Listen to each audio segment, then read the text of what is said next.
ರಾಜ್ಯ ಬಿಜೆಪಿಯ ಹಿರಿಯ ನಾಯಕ ಹಾಗೂ ಮಾಜಿ ಸಚಿವರಾಗಿರುವಂತಹ ರಾಮಚಂದ್ರೇಗೌಡ ಅವರು ವಯೋಸಹಜ ಕಾಯಿಲೆಯಿಂದಾಗಿ ಇಂದು ಮುಂಜಾನೆ ರಾಜಾಜಿನಗರದ ಆಸ್ಪತ್ರೆಯಲ್ಲಿ ನಿಧನರಾಗಿದ್ದಾರೆ.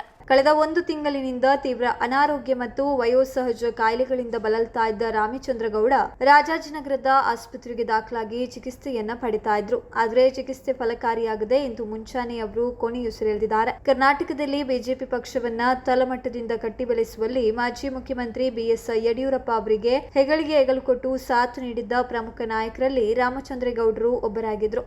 ಪಕ್ಷದ ಆರಂಭದ ದಿನಗಳಿಂದಲೂ ಸಕ್ರಿಯವಾಗಿ ತೊಡಗಿಸಿಕೊಂಡಿದ್ದ ಇವರು ಸಂಘಟನೆಯಲ್ಲಿ ಪ್ರಮುಖ ಪಾತ್ರವನ್ನು ವಹಿಸಿದ್ರು. ಪಕ್ಕಾ ಆರ್ಎಸ್ಎಸ್ ಹಿನ್ನೆಲೆ ಹೊಂದಿದ್ದ ರಾಮಚಂದ್ರೇಗೌಡರು 1953ರಲ್ಲೇ ಸಂಘವನ್ನ ಸೇರುವ ಮೂಲಕ ತಮ್ಮ ಸಾರ್ವಜನಿಕ ಜೀವನವನ್ನ ಆರಂಭಿಸಿದ್ರು. ತದನಂತರ 1970ರಲ್ಲಿ ಅಧಿಕೃತವಾಗಿ ರಾಜಕೀಯಕ್ಕೆ ಪ್ರವೇಶವನ್ನ ಮಾಡಿದ್ರು. ಬಿಜೆಪಿಯ ಮುಂಚಿನ ರೂಪವಾಗಿದ್ದ ಭಾರತೀಯ ಜನಸಂಘದ ವತಿಯಿಂದ ಅಂದಿನ ಬೆಂಗಳೂರು ನಗರ ನಿಗಮಕ್ಕೆ ಆಯ್ಕೆಯಾದ ಮೊದಲ ಕಾರ್ಪೊರೇಟರ್ ಎಂಬ ಹೆಗ್ಗಳಿಕೆ ರಾಮಚಂದ್ರೇಗೌಡರದಾಗಿತ್ತು. ಆ ಮೂಲಕ ಬೆಂಗಳೂರಿನಲ್ಲಿ ಪಕ್ಷದ ಗಟ್ಟಿಯಾದ ಬೇರುಗಳನ್ನು ಬಿಡಲು ಅವರು ಕಾರಣರಾಗಿದ್ರು. ರಾಜ್ಯ ರಾಜಕಾರಣದಲ್ಲಿ ಮೇಲ್ಮನೆಯ ಅತ್ಯಂತ ಪ್ರಭಾವಿ ನಾಯಕರಾಗಿದ್ದ ಇವರು ಸತತವಾಗಿ 5 ಬಾರಿ ವಿಧಾನ ಪರಿಷತ್ ಸದಸ್ಯರಾಗಿ ಆಯ್ಕೆಯಾಗಿ ದಾಖಲೆಯನ್ನ ಬರೆದಿದ್ರು.